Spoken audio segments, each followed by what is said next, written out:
mas mais que tudo é essa dificuldade mesmo de sublinhar que uma pessoa tem que ir lá com muita humildade, no sentido de uma humildade até existencial, porque senão não pode ir com muita confiança, porque senão vai virar ansiedade muito rapidamente, e não pode ir lá com muita prepotência de que sabe, porque tudo aquilo é um exercício de tudo é diferente, até aqueles detalhes que uma pessoa está habituada a fazer no seu respectivo país, aqui em Portugal, tudo lá é diferente, tudo lá tem um twistzinho de uma peculiaridade que a torna muito própria. E depois existe a particularidade de não haver a língua, ou pelo menos uma linguagem que facilite, portanto a capacidade de autonomia fica um bocado limitada, portanto só se consegue engrandecer o perímetro da autonomia com essa tal humildade, de querer aprender e de querer perceber e de ter essa receptividade, de entender que as coisas lá têm jeitos próprios e têm maneiras próprias e que tudo isto vai ter que passar por aprendizagem, e não se pode ir lá com aquela eu saberei. Aceitar de certo modo que tudo funciona em rede e tudo funciona em sistema. Exato. Sim, por exemplo, eu acho que uma das aprendizagens mais enriquecedoras de andar entre Portugal e o Japão nos últimos já quase 15 anos da minha vida, eu acho que é porque o mundo ocidental, e em particular Portugal, por mais estranho que pareça, mais até Portugal do que, por exemplo, outros países da Europa, é muito individualista. As pessoas são muito... o discurso...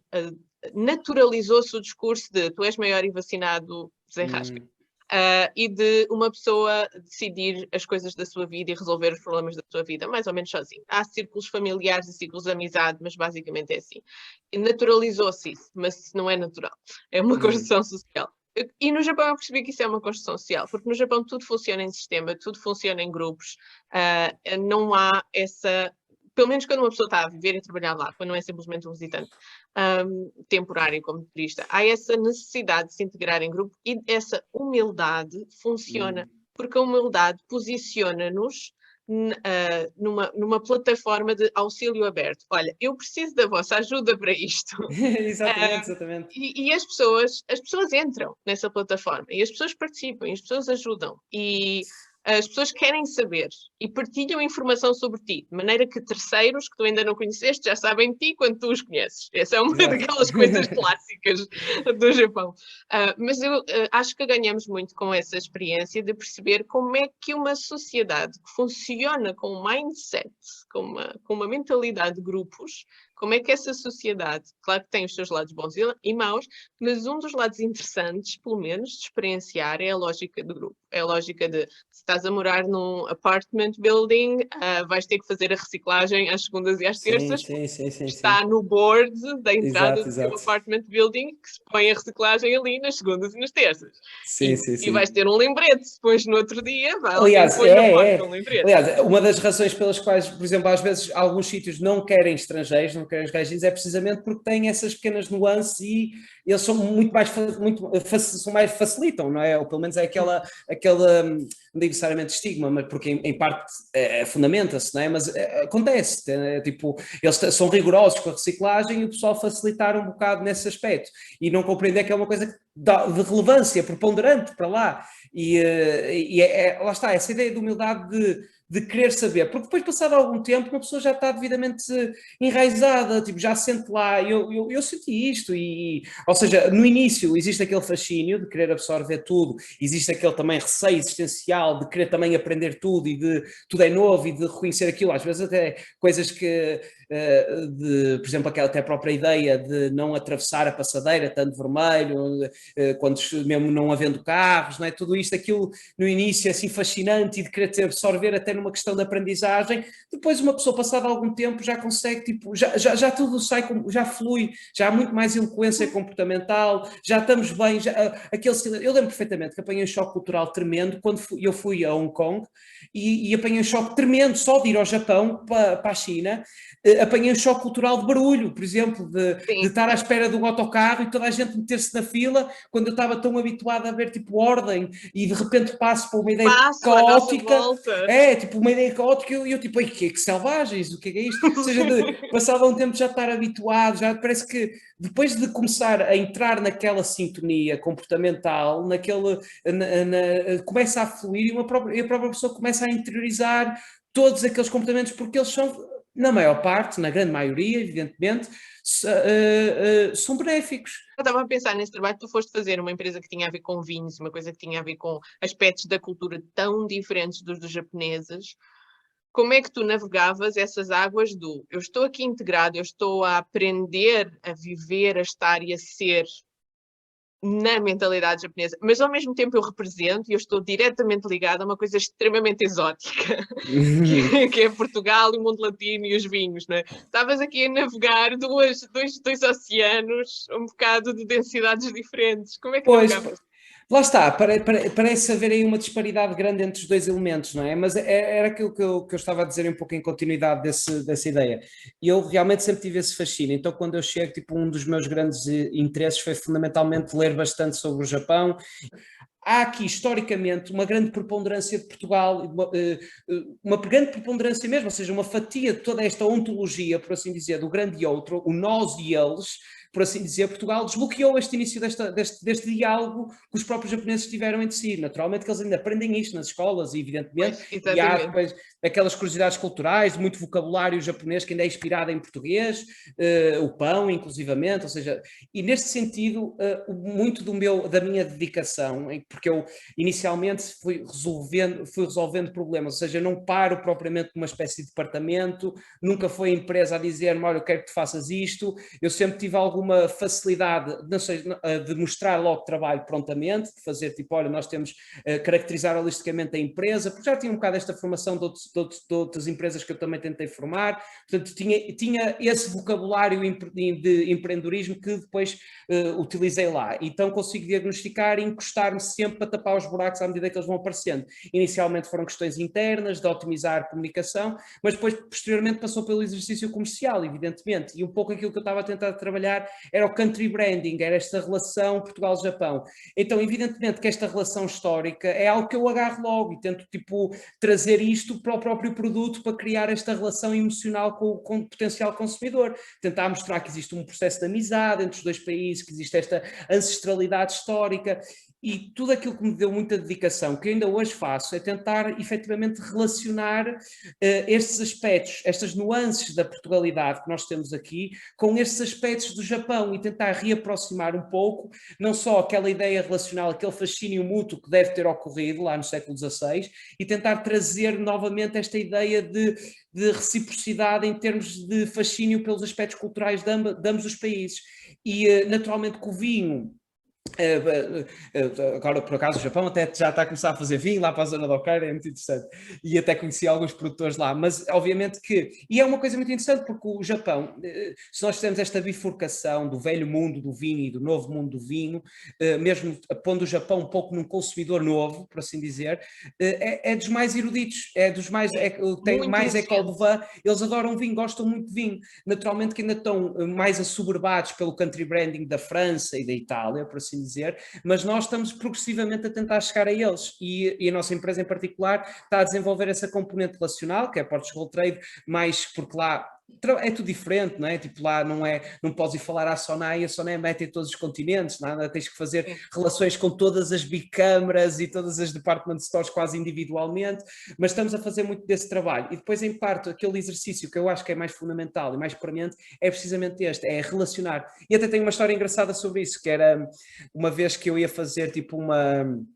e lá a empresa utilizou-me um bocado como uma espécie de mascote, não é? Por assim dizer, vinhos e comida portuguesa, era um evento Tu eras enogastronómico. o português de serviço E para eu, mostrar. Sim, eu exatamente, eu era o sei. português que ia falar e tal, Sim. era um pouco, se também passaste por isso, também tiveste Claro, essa... assim, eu tinha que pôr a roupinha do Shile e os brinquinhos da filigrana, ainda por cima eu tenho o cabelo escuro e comprido, Exato, portanto, esse tipo de eu coisas. nunca fui tão portuguesa como no Japão. É uma pessoa que tem a experiência genuína de Portugalidade. Mas pronto, eles utilizaram esta ideia, servido por um português, blá, blá, e disseram para eu preparar uma apresentação. E eu entusiasmei-me logo na ideia da apresentação e comecei a relacionar esses fatores todos, não é? Estes fatores tipo do Odo Nobunaga, na ideia do relacionamento do Japão e Portugal, esta ideia histórica, a ideia cultural, relacionar o fado e a saudade, a ideia de Sakura, tipo, começar a mexer estas ideias todas, depois pegar no próprio Akira Kurosawa, naquelas ideias todas que ele fez com o running, que pega em Shakespeare e no Rashomon, pega em Shakespeare e apropria para o Japão, para esta ideia da apropriação ocidental. Você fiz lá uma apresentação, toda ela nesta perspectiva quase filosófica e depois, tipo, naturalmente que a Cana faz-me logo essa advertência depois de ver que eu não falo de vinhos, tipo, não tinha lá, não tinha lá praticamente a descrição técnica de nenhum dos vinhos. Eu admiro a tua abordagem e não estou a ser eufemística, eu admiro a tua abordagem mesmo porque estando a trabalhar com empresas japonesas, aquilo que eles pedem muitas vezes é como é que, aquilo que eles usam, aquele termo anglicismo emprestado, que é o imagi. Sim, como é sim, que se cria?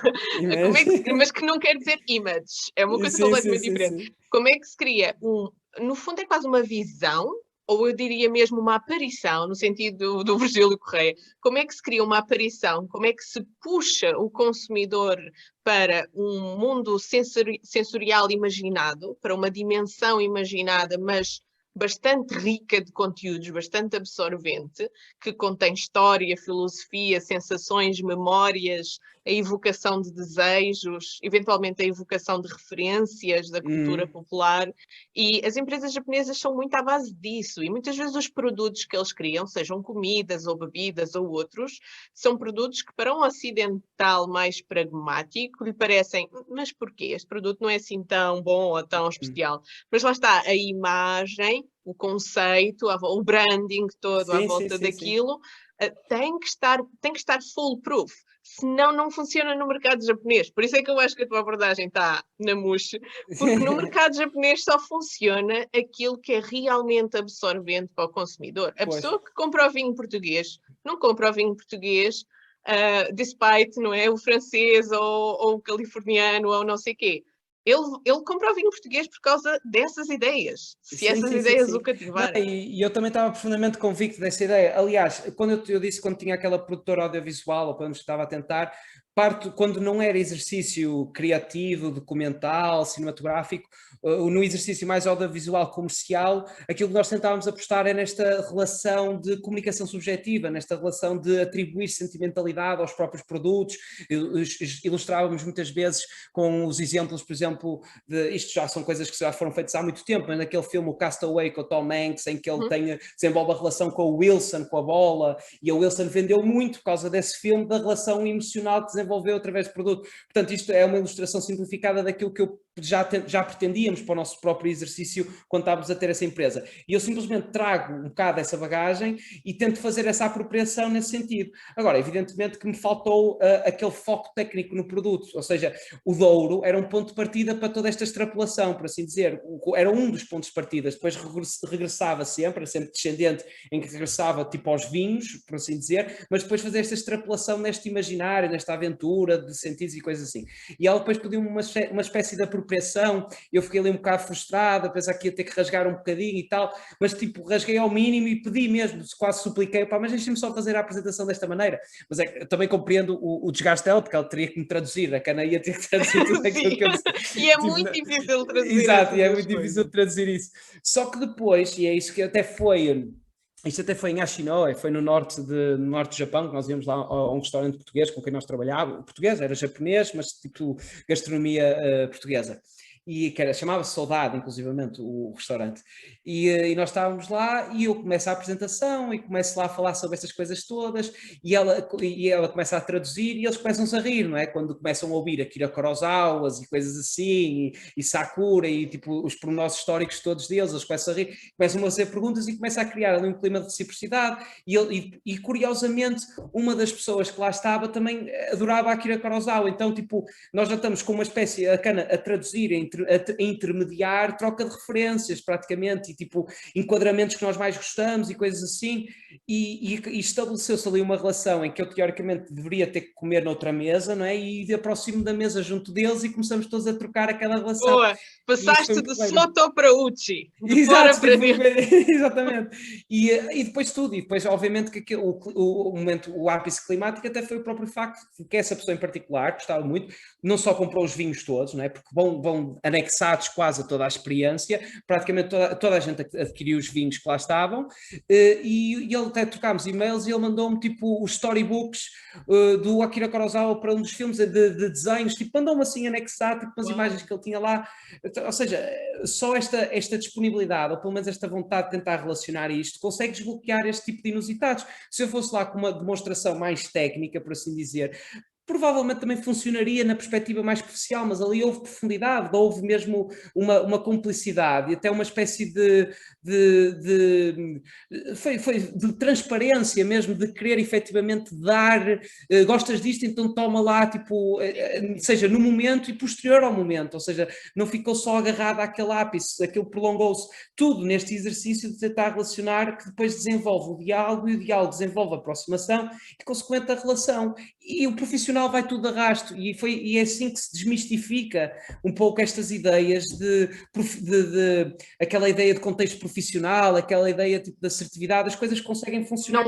Não há essa separação. Tocaste aí num ponto super importante e deste exemplos práticos, e ainda bem, que é para as pessoas conseguirem visualizar, conseguirem enraizar o que às vezes pode parecer bastante abstrato. Porque, ok, se nós vermos um business manual, nós vamos ver que no Japão as relações profissionais são, por exemplo, de clãs, são muito pessoais, estão muito interligadas, exigem muitas horas, os salarymen japoneses passam quase todos os dias da semana a ir jantar e sair à noite com os clientes e pagam do seu próprio bolso, e não é a empresa que lhes paga, porque têm que construir uma relação prolongada com os clientes. Os salarymen têm que ir aprender a jogar golfe se o seu cliente gostar de golfe, têm que ir ao bar das meninas se o seu cliente gostar de bar de meninas.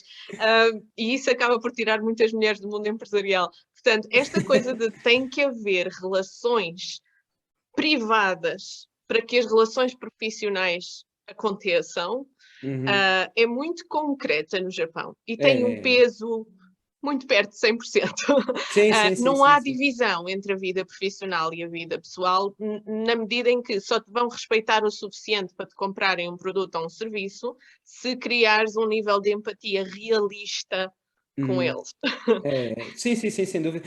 Uma pessoa tem que realmente gostar do que faz e como está, ou seja, é esta questão de este posicionamento, ou seja, eu não digo necessariamente que eu era o maior aficionado de vinho, e ainda não sou, ainda sou muito leigo relativamente a esse universo, estou progressivamente a perceber mais, naturalmente pela proximidade, mas ainda sou muito leigo e confesso e admito isso, mas o entusiasmo está tipo, nesta componente de sociabilidade, o entusiasmo está nesta componente relacional de querer aprender, esta curiosidade, ou seja, se a pessoa sentir que existe esta paixão, ou pelo menos este entusiasmo, que não existe aquela frustração, ou pelo menos aquele cotidiano de trabalho, de simplesmente de estar lá por estar lá para ter tipo assegurada a subsistência, ou seja, isto também acaba por ser endémico no sentido de contagiar com o entusiasmo, e estando lá, se tiver isto, se efetivamente gostar desta componente toda, e se arranjar maneiras tipo, diversificadas de se motivar quando eventualmente estiver ausente de algo que esteja alguma coisa, não é? Pode estar a correr mal e as pessoas às vezes transportam para lá,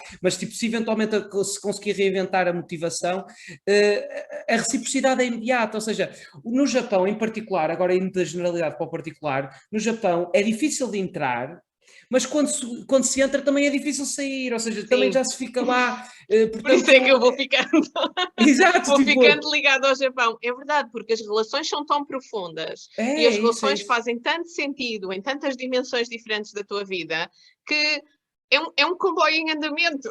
Pois, exatamente, é isso, ou seja, mesmo depois de se conseguir ganhar essa relação, mas ou seja, é importante ir-se lá com respeito, com verdade, ou seja, com valores mesmo, com esta ideia a ideia de verdade, eu não posso tipo sublinhar o mais, ou seja, esta ideia de honestidade intelectual também, ou seja, se tentar isso lá com uma espécie de utilitarismo, de fraudado, de querer utilizá-los, eles percebem, não é? Tipo, eles percebem, portanto, é mesmo preciso, e com com esta ideia de valores mesmo quase transcendentais, por assim dizer, e de os conseguir personificar devidamente nesta componente relacional, com esta verdade, com este entusiasmo, com esta e eu lembro de todas as interações que eu tive, seja tipo esta que te acabei de exemplificar, mas outros jantares de negócios que tive, estas coisas, criei sempre esse tipo de relações, e pessoas com quem ainda falo, pessoas com quem até naquele inglês estropiado, sem conseguir perceber muito bem e tal, mas cria-se essa relação com alguma profundidade, porque o entusiasmo está lá,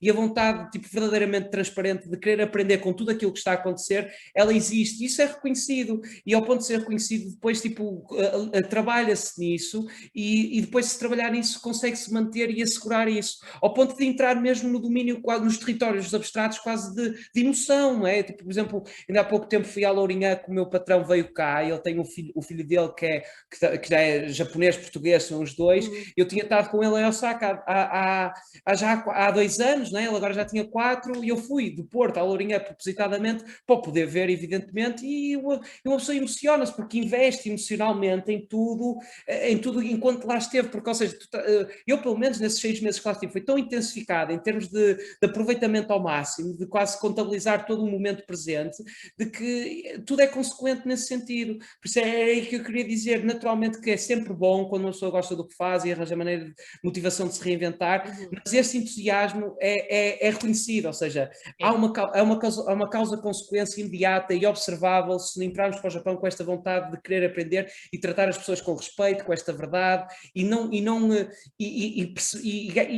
assumir essas dimensões. Por exemplo, mesmo aquela ideia das vénias, por exemplo, de descerem e de ficarem lá a fazer a vénia intermitentemente enquanto tu não desapareces da paisagem, por assim dizer. A dizer adeus ao autocarro. Exatamente, exatamente, é isso. Ou seja, o que eu digo aqui é não só achar piada a isto, é ir mais além e tentar também ser isto, tentar perceber o que é que isto está lá, porque é que este comportamento está lá. Ou seja, eu já tive dos 2 lados desse comportamento de dizer adeus ao autocarro, e é muito interessante porque nós sentimos-nos emocionalmente afetados por ele. Ou seja, exato. a primeira experiência que eu tive, como eu disse, o do Mofa, nós tínhamos tipo babysitters, pessoas que estavam a tomar conta de um bando de miúdos da Europa de 20 anos, mais ou menos, que eram japoneses. E os japoneses, no final da experiência, estavam realmente a dizer adeus ao autocarro com a lagriminha no canto do olho e estavam emocionados, e nós estávamos dizendo, isto foi giro, tchau, porque éramos miúdos.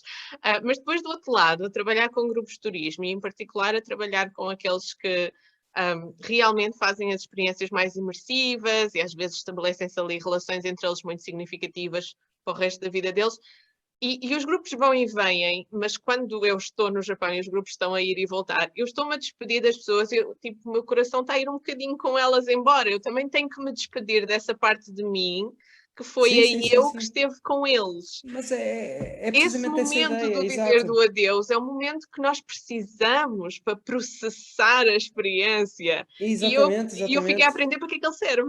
Pois, lá está, é aquela tal ideia, quer dizer, depois há sempre, ainda agora, atualmente no Ocidente, já deves ter visto aquelas palestras da TED em que eles dizem, para ganhares confiança, metes os braços assim, numa posição heroica, e tu vais sentir a confiança.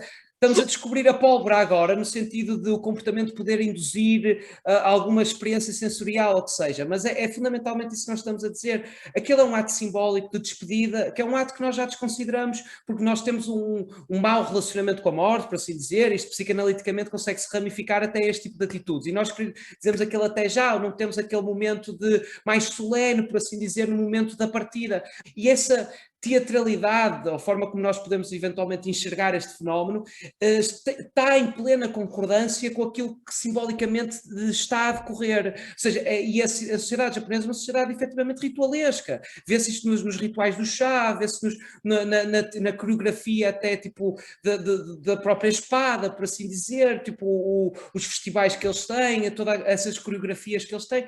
É evidente, porque é precisamente ter essa convergência de significado e de signo digno, por assim dizer, e isso está lá, ou seja, é isso que eu digo, ir mais além, porque inicialmente, obviamente, eu vejo as pessoas e ei, que incrível, ou pelo menos fascinado, no sentido, e continuo a rir, não é? Tipo, achar aquilo quase a ir mais para o escapismo cómico da situação e ver aquilo na percepção mais hilariante daquele inusitado que é estarem a despedir-se, olhar sempre para trás, ainda lá estão, mas se nós transcendermos isso e queremos ir mesmo à procura daquela fundamentação até filosófica do que está por trás disso. Isto eu também não ganhei sozinho, ganhei conversas com os japoneses que lá estavam, de lhes perguntar isto, de querer saber, evidentemente, de perguntar mesmo isto, de onde é que isto vem e de não sei o quê, de querer mesmo saber estas coisas que para eles são intrínsecas, para mim não é, mas aí é que está essa aprendizagem verdadeira. Acho que não tem como correr mal, porque evidentemente que, e é isto que ainda não falámos também um bocado, mas também há adversidades, não é? Tipo, também há aquelas situações, e particularmente eu nesses 6 meses em que lá estive, se calhar também encaminho um bocado nessa ideia, não é? Eu também me senti muito sozinho, não é? Eu estava lá, eu fui lá sozinho e o meu apartamento era minúsculo, que é uma característica relativamente comum, era mais pequeno que o meu quarto, não é? Tipo, um sítio onde eu estava, e estava lá tudo junto, então há uma proximidade das paredes, por assim dizer, e há um desequilíbrio inicial, evidentemente que eu tinha lá amigos, mas até portugueses, inclusivamente, mas eu também sempre fui um bocado solitário na procura da experiência e tive lá muito tempo, a andar de bicicleta sozinho e a ver as coisas todas sozinho, mas depois há um desequilíbrio a certa altura, quando já se passa algum tempo, há um desequilíbrio em que a nossa sociabilidade, por assim dizer, a nossa vida social começa-se a ressentir um pouco, a falta daquela cumplicidade mais tipo de partilhar aquela vulnerabilidade, de partilhar aquelas dificuldades, aquele saudosismo, aquelas questões todas, de não estarem a ser partilhadas, começam a extrapolar-se e a penetrar noutras dimensões do teu eu, por assim dizer, e começam a incomodar. É impressionante que ainda no outro dia estava a gravar uma conversa com a Marta Castro, que é portuguesa, mas que vive no Japão, e que também vai estar no ciclo da conversa com a Marta, e nós estávamos a falar precisamente disso, estas curvas, estas flutuações de altos e baixos que se enfrentam. O Japão é um país, eu acho que isso acontece com todos, mas se calhar como os japoneses exigem mais para que a gente penetre na bolha da intimidade deles, e eles exigem mais para penetrarem na nossa bolha da intimidade, e portanto Exato. para haver essa proximidade. No Japão se calhar acontece mais isso, que é, há períodos em que nós nos vamos sentir muito sozinhos, sobretudo se não tivermos construído ainda essa rede de apoio, e sobretudo se tivermos a língua como um entrave. E esses períodos em que nós nos sentimos muito sozinhos podem ser extraordinariamente sozinhos no Japão, Exato, porque as pessoas não se vão meter na tua vida e perguntar algo tão invasivo como é que tu estás. Exato, porque para nós que somos latinos, olá, estás bom? Como é que tu estás? É super natural, para eles não. Pois. E então essa falta do contacto, da conversa e falta do contacto físico mesmo, falta dos abraços. Sim. E eu e a Marta estávamos a falar disso e nós damos por nós a pensar, sinto-me esquisito e tal, e depois pensamos, calma, há quanto tempo é que eu já não dou 2 beijinhos na cara de alguém? E isso parece estranho, mas tem consequências, tem impactos na nossa saúde mental. É precisamente isso que eu estou a dizer, porque depois até, quando eu digo que entra para outros territórios que não aquele, porque está a ser tão carenciado, é que depois uma pessoa começa a imaginar, tipo, começa a entrar muito outras pessoas, ou seja, quase paradoxalmente, não é? Isto pelo menos era aquilo que eu estava a reparar até em fenomenologia interior, aquilo que estava a acontecer dentro de mim, é de que aquilo que me estava a ocorrer é que eu estava tipo a somar a minha necessidade de validação, ou a minha necessidade de aprovação de terceiros ou exterior a mim, ou seja, eu estava a ficar tão carenciado por esses simples gestos, por esses simples atos de partilha, de diálogo, o que seja, que estava paradoxalmente a procurar aquilo que não devia, ou pelo menos ou seja, é uma carência que me está a necessitar, tipo, o exagero, pelo menos na ideia de, quando voltar a Portugal, vim do Japão, quase, ou seja, a tentar a percepcionar aquilo como medalhas, basicamente tudo aquilo que estava a fazer, ou pelo menos estava a pensar, amanhã vou ali, quase como se fosse uma medalha, para eu depois posteriormente poder dizer a alguém que fui ali, ou seja, comer o Kobe beef só porque, não sei, ou seja, começar a trabalhar, ou pelo menos a minha mente, não é, a sequestrar-me de certa forma no imaginário, a sugerir-me este tipo de cenários, ou pelo menos de possibilidades, para depois ir procurar uma aprovação, uma validação.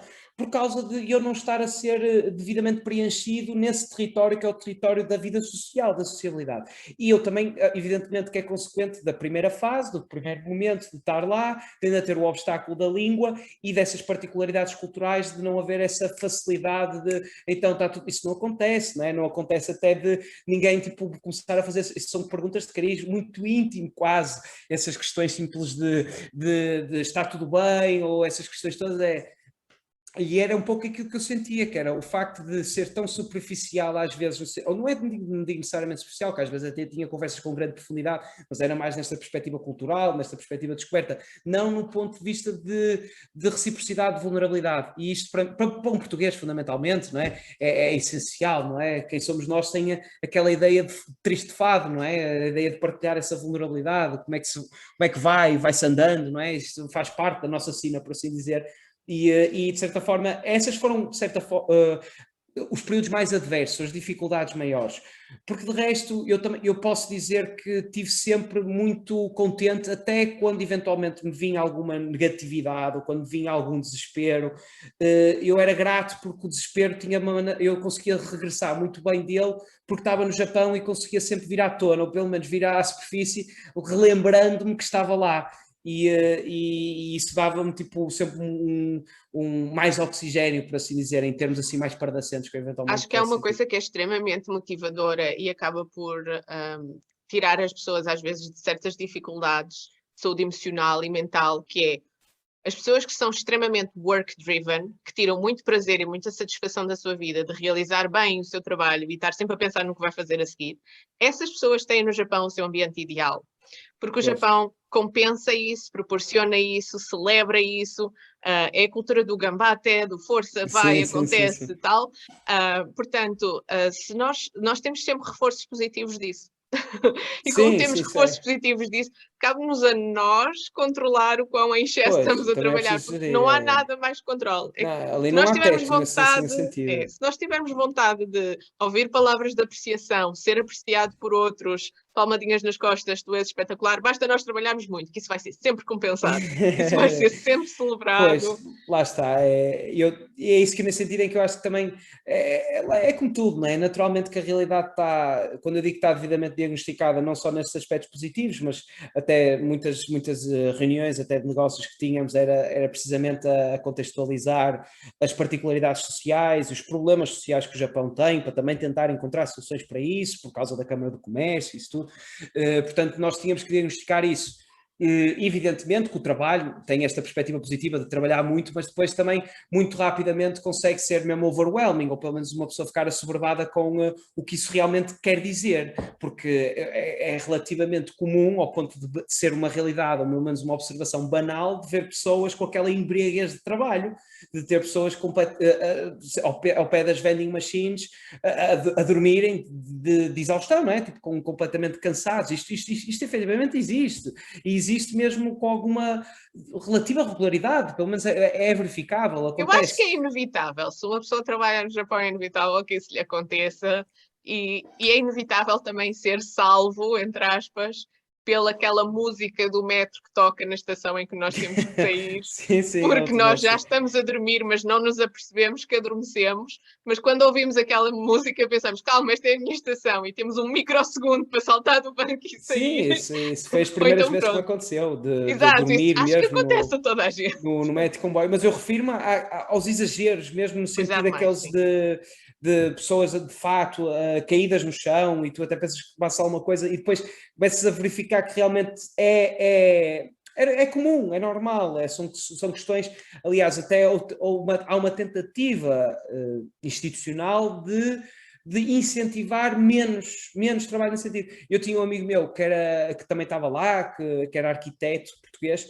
e ele estava neste dilema, profissionalmente falando, que era, acabava um projeto, e já estavam a pegar no outro, ou seja, não havia uma folga, não era intervalado com algum tipo de pausa, mas os japoneses diziam, nem ele, porque ele era português, né, ou estrangeiro, pronto, podes ir indo, não sei o quê, já fizeste um excelente trabalho, podes ir indo. E ele naturalmente perguntava, mas e vocês? Nós ainda vamos ficar aqui.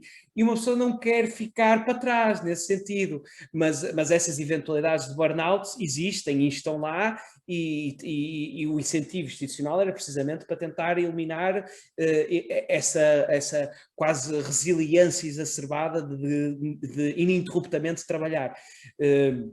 E nesse sentido eu acho que justifica-se de certa forma, porque eu assistia mesmo a eu próprio também gostava muito de trabalhar naturalmente, de ficar, mas aquele nível que verifico que não pode ser muito saudável, não é? Tipo, não, nesse sentido e realmente de recomendação. tem acontecido cada vez mais, eu não digo medidas muito do foro da legalidade ou da mudança das leis, isso até nem aconteceu, mas tem acontecido mais um movimento social para questionar o sistema clássico do funcionamento dos horários de trabalho e das empresas e do burnout, e um outro sistema, se calhar com algumas influências ocidentais, mas também não só, também muito motivado pelos novos profissionais japoneses, pelas pessoas com menos de 40 anos nascidas, criadas de nacionalidade japonesa, mas que têm expectativas, por exemplo, de ter tempo para a família, ter tempo para os filhos,